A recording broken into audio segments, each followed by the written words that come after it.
मैं आपसे यही पहलू समझूंगी। सर मैं आपके पास भी आती हूँ। पिनाक सर, जिस तरीके से अब ये सियासत भारत में हो रही है, क्या इसके लिए जगह है, क्या ये होनी चाहिए, या आप ही लोग बेहतर बता पाएंगे, आप सबका तजुर्बा है उस तरीके से? तो रखने दीजिए सरकार शुरू में कर दूं कि हमारे यहाँ से हमेशा स्टैंडिंग एडवाइजरी होता है, हर एक मिशन के वेबसाइट पे फॉर्म होता है कि आप अगर इस देश में आए हैं, भारत के नागरिक हैं, कुछ भी काम से आए हो, जो भी हो, कितने दिन रहेंगे, वो काइंडली वो डिटेल्स भर के हमको भेज दें ईमेल में, तो हमारा डेटाबेस बनता है उससे।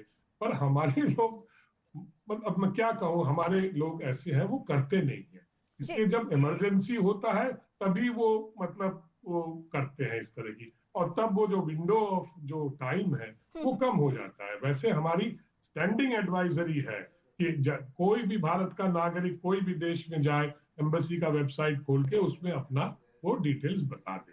तो ये अगर लोगों में ये जो जागरूकता अगर हो, जो बाहर जा रहे हैं, तो हमको दिक्कत नहीं होनी चाहिए, क्योंकि डेटाबेस फिर हमारा अप टू डेट और तैयार रहता है।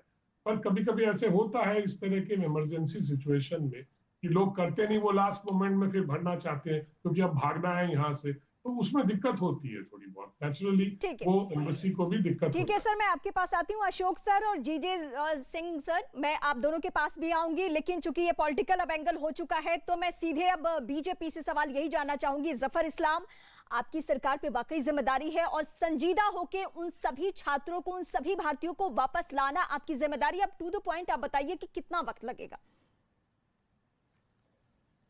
देखिए रीमा जी, सबसे पहले ये पॉलिटिकल मामला ही नहीं है। लेकिन कांग्रेस पार्टी आपसे पॉलिटिकल सवाल पूछ रही है। आप पॉलिटिकल सवाल इस तरीके से पूछ रही है कि चुनाव प्रचार आप कर रहे हैं। एक minute Reema ji please, Reema ji please मुझे जवाब देने दीजिए। मैं बीच में, आप मुझे इतना बार सवाल आप कर लेते हैं कि जवाब पूरा नहीं दे पाता हूं और फिर आप दूसरे पे चले जाते हैं। मैं सिर्फ इतना कह रहा हूं कि देखिए, ये बच्चों की जिम्मेदारी सरकार की है, सारे देशवासियों की है, और हर लोग इसके साथ बच्चों के लिए खड़ा है। ये सारे बच्चे सेफ, सुरक्षित है। ये बात सही है कि हमने एडवाइजरी पहले किया, जो उस वक्त तक किसी दुनिया के किसी मुल्क को नहीं मालूम था कि वह अटैक हो जाएगा, लेकिन जब हमें लगा कि हाँ हो सकता है, अभी कांग्रेस पार्टी भी जानना चाहती है और जो हमारे दर्शक हैं वो भी जानना चाहते हैं कि कब तक, कितना वक्त लगेगा? सर युद्ध हो रहा है वहां पे। अरे आप ऐसा सवाल कर रहे हैं जिसके सवाल का जवाब जो है आप न देने देती है, ना सवाल सही से कर रही है आप। भाई कितना दिन लगेगा, कैसे? अभी वॉर हो रहा है, वॉर में क्या बच्चों को बाहर तो सेफ जगह में रखे हुए हैं, उससे बाहर निकाल कर रोड पे खड़ा कर दूं? 4000 बच्चे, एक मिनट नहीं, सुन लीजिए, एक मिनट बीच में डिस्टर्ब मत कीजिए आप। 4000 बच्चे हैं, मैं आपसे आग्रह कर रहा हूं कि बीच में इंटरप्ट करती हैं आप बार बार बिना पूरे सवाल खत्म होते हुए। 4000 बच्चे हैं जो वहां के कैपिटल में हैं, उसके बगल वाले जो सिटी में 2950 बच्चे हैं। बाकी बच्चे जो है एकदम सेफ जो है वेस्ट में है, जो यूक्रेन के वेस्ट में, जहां पर सामान्य स्थिति है। यहां पर तकलीफ है कि यहां पर अभी चारों तरफ से अटैक हो रहा है, इसलिए सामान्य स्थिति थोड़ी होगी। हमारे दूतावास सबसे बात कर रहे हैं और इस तरह से कोशिश हो रही है कि इनको जितना जल्दी यहां से अपने देश में लाया जाए। बगल के जो कंट्री है जिनसे बॉर्डर मिला हुआ है, चाहे रोमानिया हो, हंगरी है, चाहे उस सब से बात हो चुकी है, वहां पहुंचते ही वहां से हमारी फ्लाइट रेडी है उनको इवैक्यूएट करने के लिए। लेकिन मैं आपको एक और बात बताता हूं, ये बात आपने भी देखा और मैं खुद कह रहा हूं कि 5-6 बच्चे ऐसे जो हमारे परिवार के भी हैं, जो आना नहीं चाहते थे, कह रहे एग्जाम है, ये है, वो है, और यहाँ पर बिल्कुल सामान्य स्थिति है, इसलिए कि डेवलपमेंट बहुत फास्ट हुआ है और लोग बिल्कुल अचानक सुबह पता चला कि आज अटैक कर रहा है। मैं भी इत्तेफाक रखती हूँ, स्थिति में मैं आऊंगी जफर जी आपके पास। कमांडर जीजे सिंह, रक्षा विशेषज्ञ सर, ये अब जो भारत में सियासत हो रही है उससे अलग हटके मैं आपसे ये जानना चाहूंगी कि रक्षा विशेषज्ञ हैं, क्या क्या ऑप्शन हो सकता है? रोमानिया और हंगरी को विकल्प के तौर पर लेकर उस तरीके से बच्चों को लाने की कोशिश हो रही है। हम यूक्रेन के लोगों के लिए भी फिक्रमंद है और जो भारतीय बच्चे हैं उनको लेकर भी फिक्रमंद है। तो आप लोग अगर बातचीत किसी से कर पा रहे हैं तो क्या वहां पे स्थिति है अभी? देखिए, जब ऐसे वॉर हो जाती है तो उस टाइम दोनों देशों की जो स्ट्रैटेजी होती है, जो उनकी रिक्वायरमेंट्स होती हैं, मिलिट्री ऑप्शंस जो होती हैं, वो हर चीज को ओवरराइड करती हैं, उसके ऊपर होती हैं। मगर मैं पहले आप इतना ये जो विवाद चल रहा था उसके ऊपर एक कमेंट देना चाहता हूं कि वॉर होने से पहले प्यूटन की कथनी और करनी में फर्क था। क्योंकि वो कह रहा था, उसने कई बार कहा था मेरी कोई इंटेंशन नहीं है, मैं यूक्रेन के ऊपर अटैक नहीं करना चाहता, मगर उसकी जो करनी थी नीचे उसके जिस तरीके से आपने वो हथियारों का, फौज का जमावड़ा लगा रखा था चारों तरफ बॉर्डर के, उसके ऊपर इंटेलिजेंस रिपोर्ट्स बेस्ड के ऊपर प्रेसिडेंट बाइडेन बार बार कह रहा था कि ये आज कर देगा, कल कर देगा, परसों कर देगा, क्योंकि उसके पास जितनी सैटेलाइट इंफॉर्मेशन, उसकी सीआई की इंफॉर्मेशन, दुनिया भर की जो यूरोपियन यूनियन के और नाटो की इंटेलिजेंस एजेंसीज थी वो नजर थी, और उनकी ये बात ठीक थी कि ये अटैक करेगा।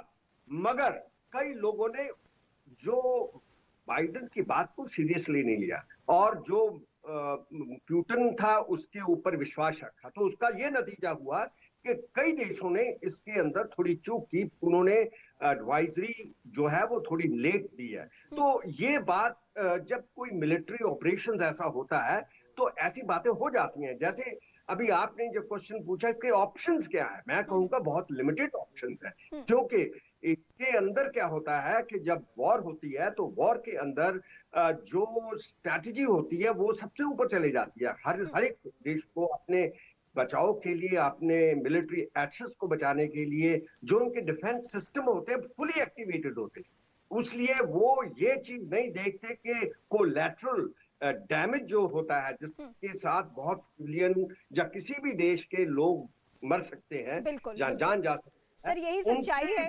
पूर्व राजनयिक अशोक सज्जनहार इस वक्त हमारे साथ है। सर मुझे भी आपसे यही समझना है कि युद्ध की स्थिति में यही होता है कि न धर्म, न जाति, न मजहब, न देश, कुछ भी नहीं दिखता। युद्ध की जद में जो आए उसकी जान जाती है, और यही वजह कि हम भारतीय छात्रों को लेकर बहुत ज्यादा फिक्रमंद है। वो कांग्रेस पार्टी भी है, वो बीजेपी है, और वो हम भारतीय नागरिक होने के नाते हम सब फिक्रमंद है। सर क्या क्या विकल्प हो सकता है और कैसे इन बच्चों को लाया जाए, ये पहली प्राथमिकता है, और वो सुरक्षित है इस बात का भी कोई दावा नहीं कर सकता है यहाँ पे। जी आप बिल्कुल ठीक कह रही हैं रीमा जी। और देखिए इसमें एक बात ये भी समझनी होगी, जो जिस स्तर पर हम काम कर सकते हैं हमने किया है। आपको मालूम है, सभी को मालूम है, पूरे देश को मालूम है, जो प्रधानमंत्री मोदी ने कल बातचीत की है राष्ट्रपति पुतिन से, तो दो मुद्दे थे उनके। एक मुद्दा था जो कैसे बातचीत से इसका सबका हल निकाला जाए और डिप्लोमेसी से, कूटनीति से इसका हल निकाला जाए, और दूसरा है जो हमारे वहां पर करीब 16,000 बच्चे हैं, तो ज्यादा स्टूडेंट्स हैं पर कुछ और इंडियन नेशनल्स हैं, पहले 20-21 हजार थे, करीब 4-5 हजार घर वापस लाए गए हैं, अभी आ चुके हैं। तो इसीलिए उनको कैसे लाया जाए और उनके साथ कैसे उनको सेफ पैसेज के लिए चाहे एयर कॉरिडोर बनाया जाए या फिर लैंड कॉरिडोर से उनको लाया जाए। दूसरी बात है, हमारे जो विदेश मंत्री हैं उन्होंने भी कल रूस के विदेश मंत्री सर्गेई लावरोव से बात की। सर सॉरी मैं आपको इंटरप्ट कर रही हूँ।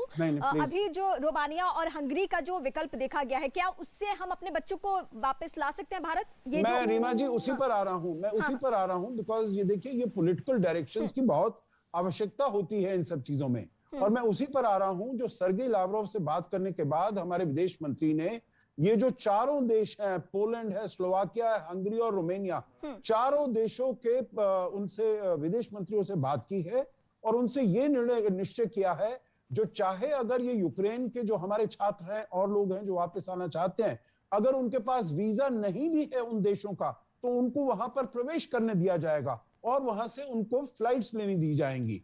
तो इसीलिए जो कुछ भी, चाहे वो सरकार के हाथ में हो, और मेरे विचार से तो सभी कुछ किया जा रहा है।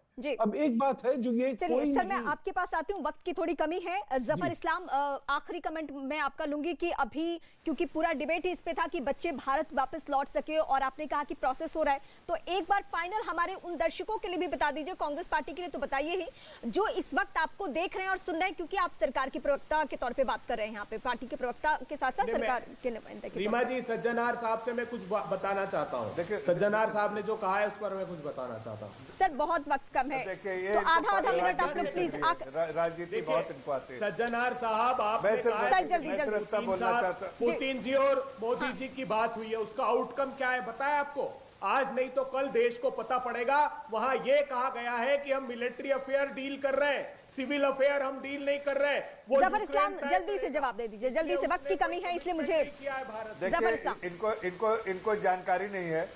देखिए पुतिन जी ने खुद से फोन किया था आदरणीय प्रधानमंत्री जी को दुनिया के हर बड़े ममालिक, चाहे अमेरिका के फॉरेन सेक्रेटरी हो, यूके के हो या और भी बड़े ममालिक हैं जितने, उनके फॉरेन सेक्रेटरी या फॉरेन मिनिस्टर ने हमारे एक्सटर्नल अफेयर्स मिनिस्टर को फोन किया और हम सबसे बात कर रहे हैं। बच्चों के जो इक्वेशन के है पूरी एक्सरसाइज चल रही है और वो अभी देखिए सिर्फ 4,000 और 1,000 2,900 सर चलिए, अभी तो वक्त की कमी, आगे भी हम आपका रुख करेंगे, आप आगे भी बात करेंगे क्योंकि बच्चे भारत वापस लौट जाए ये बहुत जरूरी है। आप सभी का बहुत शुक्रिया हमें वक्त देने के लिए और फिलहाल इस